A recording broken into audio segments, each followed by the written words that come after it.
2 दिनों से जारी मूसलाधार बारिश में मुमरा में थल नशीबी इलाकों के घरों दुकानों में पानी भर गया। मौसम को देखते हुए स्कूल कॉलेज बंद रहे। हर जगह पानी भर जाने के सबब दिन भर बिजली मुनक़िता रही। मुंबई पुणे ओल्ड शोहरा पर शील फाटा इलाके में कारें, ऑटो रिक्शा, मोटरसाइकिलें गर्काब हो गई थी। इस बीच कोई जानी व माली नुकसान की खबर नहीं, अलबत्ता आम जिंदगी मफलूज होकर रह गई।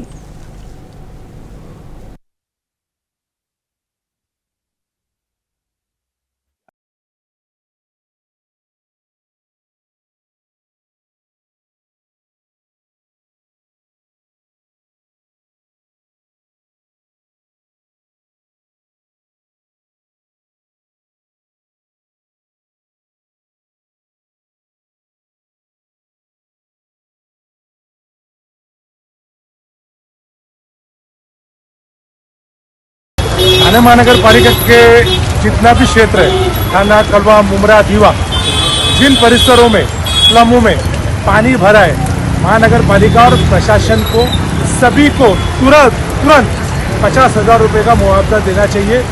उनको राहत मिल सके ताकि जिनकी ज़रूरत के सामान जैसे कि राशन, गद्दे,